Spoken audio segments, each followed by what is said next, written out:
जिस तरह अक्टूबर 2022 त्योहारों का महीना रहा, उसी तरह ये रिक्रूटमेंट्स का भी महीना रहा है। जी हाँ, खास करके जूनियर ट्रांसलेशन ऑफिसर की। तो जूनियर ट्रांसलेटर की ये हमारी इस महीने में 5वीं वीडियो है, यानी कि 5वीं रिक्रूटमेंट है। इस वीडियो में आपको बताएंगे कि 9 वैकेंसीज पे रिक्रूटमेंट है। तो इसकी 9 वैकेंसीज को मिलाकर टोटल 83 वैकेंसीज हो चुकी हैं, जो केवल अक्टूबर में ही आई हैं। आपको जानकारी के लिए बता देते हैं, हमने अब तक 325 प्लस वीडियोस बना दी हैं। आज तक कोई भी महीना ऐसा नहीं था कि जिसमें 5 रिक्रूटमेंट आई, डायरेक्ट रिक्रूटमेंट्स आई।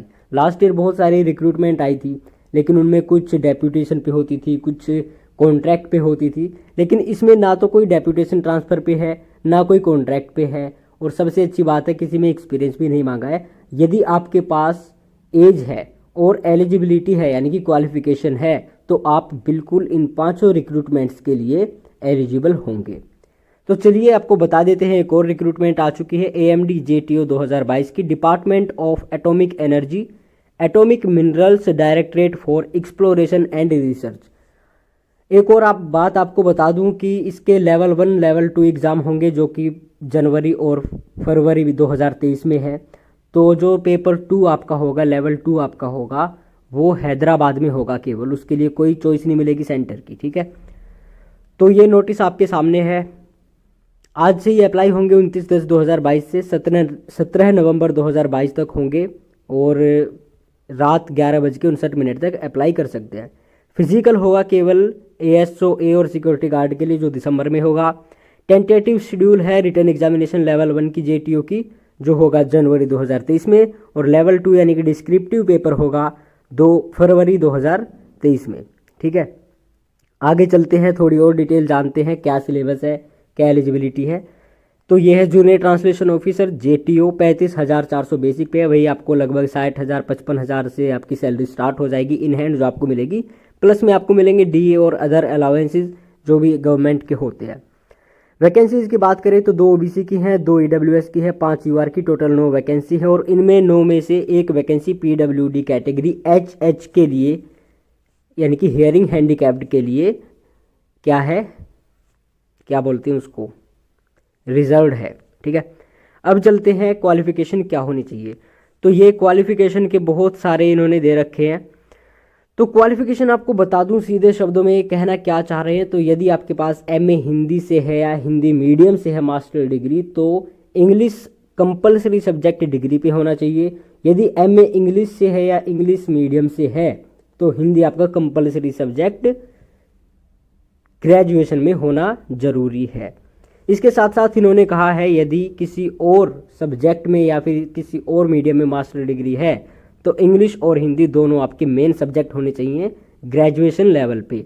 और फिर कहते हैं, यदि आपके पास मास्टर डिग्री नहीं है, तो केवल आपके पास बैचलर डिग्री है, और इसके साथ साथ बैचलर डिग्री में या तो इंग्लिश और हिंदी आपके दोनों कंपलसरी सब्जेक्ट रहे हों, या फिर एक मीडियम ऑफ एग्जामिनेशन हो तो दूसरा कंपलसरी सब्जेक्ट हो। इसके साथ साथ डिप्लोमा या सर्टिफिकेट कोर्स इन ट्रांसलेशन है, या फिर 2 साल का ट्रांसलेशन में एक्सपीरियंस है, तो भी आप बिना MA के एलिजिबल हो जाएंगे, ठीक है।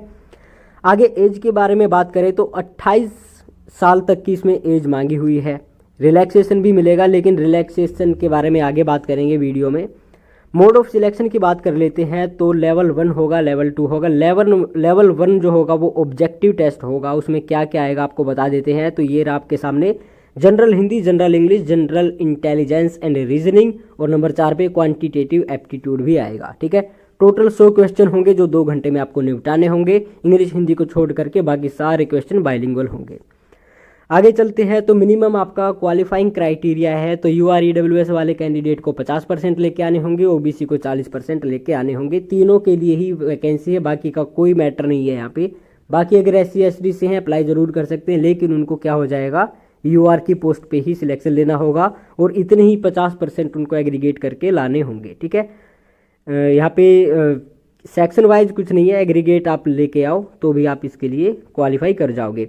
इन्होंने कहा है कि जो एग्रीगेट करके लाएंगे ना, उनको हम पेपर 2 के लिए बुलाएंगे। यानी कि UR EWS से कोई 50% ला रहा है, तो उनको हम पेपर 2 लेवल 2 के लिए बुलाएंगे। लेकिन एक चीज़ इन्होंने कही है कि हमें केवल एक वैकेंसी पे कितने कैंडिडेट्स को बुलाना है लेवल 2 में? 20 कैंडिडेट्स को बुलाना है। तो टोटल 9 वैकेंसी है, लगभग 180 या फिर 200 कैंडिडेट्स को बुलाएंगे, ठीक है। तो 180 कैंडिडेट्स को बुलाएंगे लेवल 2 के लिए। तो इन्होंने कहा है कि भाई ऐसा है कि अगर हो सकता है बहुत ज़्यादा कैंडिडेट्स, मान लो 500 कैंडिडेट्स ने परीक्षा दी है, 500 के 500 50% प्लस लेके आ रहे हैं, तो ऐसे केस में हम क्या करेंगे? हमें लेने तो 180 है पेपर 2 लेवल 2 के लिए। तो ऐसे केस में एक चीज़ करेंगे कि कैटेगरी वाइज कट ऑफ बनाएंगे, जिस कैटेगरी में वैकेंसी है उसकी कट ऑफ, ठीक है, ना कि सभी की कट ऑफ। तो कैटेगरी वाइज कट ऑफ बनाएंगे फिर, और फिर टॉप यानी कि टॉप 20 हर कैटेगरी से जितनी भी वैकेंसीज है उसके हिसाब से एक वैकेंसी पे 20 कैंडिडेट्स को, टॉप 20 कैंडिडेट्स को पर वैकेंसी पे ले लिया जाएगा लेवल 2 के लिए। आई थिंक आपको समझ में आ गया होगा, थोड़ा कॉम्प्लिकेटेड है लेकिन समझना आसान है, पढ़ भी लेंगे आप इसको बाद में। अब चलते हैं जी, पेपर 2 के लिए बुलाएंगे आपको लेवल 2 के लिए, आई एम सॉरी। तो लेवल 2 फरवरी में होगा, उसमें क्या कुछ आएगा आपको बता देता हूँ यहाँ पे। इसमें 2 पेपर होंगे, लेवल 2 का पेपर 1 होगा और पेपर 2 होगा। तो पेपर 1 जो लेवल 2 का होगा वो 100 नंबर का होगा, 100 अंक का होगा, ड्यूरेशन होगी 3 घंटे। तो आप समझ सकते हैं कि 3 घंटे 100 अंक के लिए यानी कि लेंथी पेपर होने वाला है। इसमें क्या कुछ आएगा तो देखो, इन्होंने लिखा है ट्रांसलेशन, लगभग 250 शब्दों का पैराग्राफ आएगा, उसका ट्रांसलेशन करना पड़ेगा हिंदी टू इंग्लिश, जो कि होंगे टेक्निकल और एडमिनिस्ट्रेटिव, ठीक है। तो 25 अंक का होगा। इसके बाद कहता है कि इंग्लिश टू हिंदी करना होगा, ये भी 25 अंक का होगा, लगभग 250 शब्दों का अनुवाद। फिर आगे चलते हैं तो कहते हैं सेंटेंसेस का भी आपको इंग्लिश से हिंदी में अनुवाद करना होगा, जो 10 सेंटेंस होंगे, 15 नंबर के होंगे, और हिंदी से अंग्रेजी में करना होगा 10 सेंटेंस का, ऑफिशियल वर्क से रिलेटेड होंगे ये भी 15 अंक के होंगे। नंबर 5 पे कहता है सिनोनिम फॉर इंग्लिश, यानी कि इंग्लिश के हिंदी अर्थ बताने, 10 अंक के 10 प्रश्न होंगे, और हिंदी के अंग्रेजी अर्थ बताने हैं, ये भी 10 अंक के 10 प्रश्न होंगे। टोटल आपके हो जाएंगे 100 अंक, ठीक है। तो 100 अंक हो जाएंगे, 3 घंटे में आपको करना है। ये होगा लेवल 2 यानी कि जो फरवरी में होने वाला है उसका पेपर 1। पेपर 2 में क्या आएगा? पेपर 2 में ये देखो कितने सारे 5 टॉपिक हैं। तो ये है, पहला है आपका general intelligence and reasoning and quantitative aptitude, 50 अंक के होंगे ये, जो कि हमारे सिलेबस यानी कि जो आपका ट्रांसलेशन के लिए होता है उससे बिल्कुल अलग है। जनरल हिंदी 15 अंक की होगी, जनरल इंग्लिश 15 की होगी। ऐसे आएगा हिंदी में लिखना 10 का और अंग्रेजी में 10 अंक का, ठीक है। कितने ऑप्शन देंगे ऐसे कि ये इन्होंने नहीं बताया। फाइनल सिलेक्शन जो होगा लेवल 2 का, उसमें कोई मैटर नहीं है। लेवल 1 का, लेवल 2 में जो पेपर 1 पेपर 2 है, दोनों का उसमें मैटर है। उसी के आधार पर आपकी कट ऑफ बनाई जाएगी और उसी के आधार पर आपका सिलेक्शन होगा। आगे चलते हैं, टाई वगैरह केसेस हैं तो इनमें आप देख लेना, बाकी और पोस्ट आ चुकी हैं और आप इनके लिए अप्लाई करना चाहते हैं तो नोटिस को एक बार देख लेना। फीस के बारे में बात करें तो जूनियर ट्रांसलेशन ऑफिसर की 200 रुपये फीस है, जो आपको ऑनलाइन पे करनी होगी। बात करें किस किस को छूट मिली है, किस किस को फीस नहीं भरनी है, तो कोई भी तो महिला है, कोई भी लड़की है उसको फीस नहीं भरनी है। PWD को भी कोई फीस नहीं है और एक्स सर्विसमैन के लिए भी कोई फीस नहीं है। साथ में SC ST को भी यहाँ पे छूट मिल गई है, इनके लिए कोई फीस नहीं है। तो बचते हैं UR EWS और OBC कैंडिडेट्स, तो केवल इनको ही फीस पे करनी पड़ेगी और इनको भी केवल इन कैटेगरीज में भी वो कैंडिडेट्स जो मेल है, ठीक है। आगे चलते हैं तो रिलैक्सेशन की बात करें तो रिलैक्सेशन जैसा कि आप जानते हैं 5 साल मिलेंगे SC ST को, 3 साल मिलेंगे OBC को। लेकिन इन्होंने कहा है कि जिस कैटेगरी में, यानी कि जैसे कि आप देख रहे होंगे UR EWS और OBC के लिए वैकेंसी, तो OBC वालों को 3 साल की छूट जरूर मिलेगी, लेकिन SC ST को कोई छूट नहीं मिलेगी। क्यों नहीं मिलेगी? क्योंकि उनके लिए कोई वैकेंसी नहीं है, ठीक है। तो एज में कोई छूट नहीं मिलेगी उनको। आगे चलते हैं, और भी कई सारे इंपॉर्टेंट इंस्ट्रक्शंस है वो आप देख लेना। सर्टिफिकेट कैसे कैसे आपको लगाने हैं, फिर ये आ गया स्क्राइब जिसको चाहिए, फिर CV आ गई यानी कि सर्टिफिकेट वेरिफिकेशन, डॉक्यूमेंट वेरिफिकेशन जिसे आप कह सकते हैं, हैदराबाद में होगा ये भी, ठीक है। लेवल 2 भी आपका हैदराबाद में होगा। जनरल कंडीशन है तो आपको केवल ऑनलाइन अप्लाई करना है, हार्ड कॉपी सबमिट नहीं करनी है। फिर आगे कहते हैं कि आपकी जो क्वालिफिकेशन है वो लास्ट डेट यानी कि 17 नवंबर से पहले पहले कंप्लीट होनी जरूरी है, तभी आप इसके लिए एलिजिबल होंगे। यानी कि आपका यदि कोई रिजल्ट पेंडिंग है जो एलिजिबिलिटी में ज़रूरी है तो वो आपका 17 नवंबर से अगर पहले आ जाता है तो आप एलिजिबल हो जाते हैं, अदरवाइज एलिजिबल नहीं होंगे। फिर कहते हैं आपका जो भी रिटन टेस्ट होगा, कोई भी टेस्ट होगा, तो भाई मेल या SMS से आपको उसका भेज दिया जाएगा एडमिट कार्ड, उस यानी कि जो भी सूचना होगी वो आपको SMS email के ज़रिए ही बताई जाएगी। तो आप अपना मोबाइल नंबर और मेल ID ध्यान से डालें। आगे बात करें सिटीज़ की, तो प्री जो आपका होगा सीबीटी कंप्यूटर बेस्ड टेस्ट होगा। इसके लिए 16 शहर इन्होंने दिए हैं, जो आपके नज़दीक टॉप 3 जो शहर हैं, सिटीज़ हैं, वो लगती हैं। तो केवल 3 सिटीज़ को आप प्रेफरेंस दे सकते हो। तो जो आपके सबसे नज़दीक है या फिर जहाँ पे आप एग्ज़ाम देना चाहते हैं इसका सीबीटी का, वो आप यहाँ पे सिलेक्ट कर सकते हैं। आगे कह रहा है कि भाई लेवल 2 जैसा कि ऑलरेडी मैं बता चुका हूँ हैदराबाद में होगा।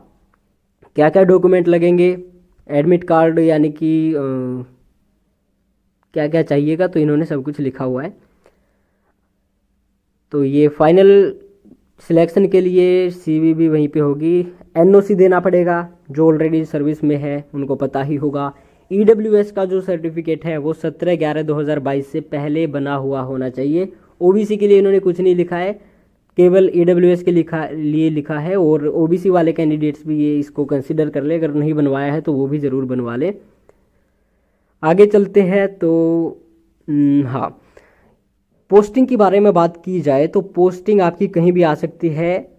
DAE यानी कि डिपार्टमेंट ऑफ एटॉमिक एनर्जी की जितनी सारी ब्रांच हैं, जितने सारे इनके ऑफिस हैं, डिपार्टमेंट्स हैं, तो ऑल इंडिया में कहीं पे भी आपकी पोस्टिंग हो सकती है। ठीक है, तो ये था नोटिस। इसके बाद आते हैं कुछ सर्टिफिकेट। ये हो गया शायद उसका क्या बोलते हैं, स्क्राइब का। बाकी ये फिर ऑन स्क्राइब वगैरह जो भी आपके सर्टिफिकेट हैं वो आप देख लेना किस फॉर्मेट में आपको चाहिए होंगे। और ये जो नोटिस है ये हिंदी में भी अवेलेबल है। ये रहा आपका हिंदी वाला वर्जन। तो आपको कोई सा भी नोटिस डाउनलोड करना हो, हिंदी में करना हो, अंग्रेजी में करना हो, या फिर किस तरह से कहाँ पे आपको लिंक मिलेगा अप्लाई करने के लिए, तो सारा हमने वीडियो के डिस्क्रिप्शन में डाला हुआ है। साथ में डिस्क्रिप्शन के साथ साथ इंग्लिश और हिंदी वाले कोई भी नोटिस आप डाउनलोड करना चाहते हैं तो उसका भी आपको लिंक मिल जाएगा। ठीक है, तो ये थी हमारी ओर से एक और 5वीं रिक्रूटमेंट अक्टूबर 2022 में। और बहुत अच्छी अपॉर्चुनिटीज़ आ रही हैं। और सबसे अच्छी बात ये है कि एलिजिबिलिटी बहुत बढ़िया है, एक्सपीरियंस नहीं मांगा हुआ है और इस तरह की कोई कंडीशन नहीं है। और वैकेंसीज काफ़ी अच्छी हैं। तो यदि आप इसके लिए एलिजिबल हैं तो बिल्कुल आपको अप्लाई करना चाहिए और अपनी तैयारी ज़रूर करते रहिए, क्योंकि जनवरी में 2 एग्ज़ाम तो पक्के हो चुके हैं। एक तो DRDO का जो हमने रिसेंटली वीडियो बनाई थी वो भी जनवरी में होगा, साथ में ये भी जनवरी में होने वाला है। तो पटना का भी जनवरी में है। तो 3-4 एग्ज़ाम्स हैं जनवरी 2023 में होंगे। तो नए साल की अच्छी शुरुआत होगी और जल्द से जल्द पेपर वगैरह देने से, फॉर्म अप्लाई करने से छुटकारा पाओ, जॉब ले लो और मज़े से फिर अपनी ज़िंदगी काटो।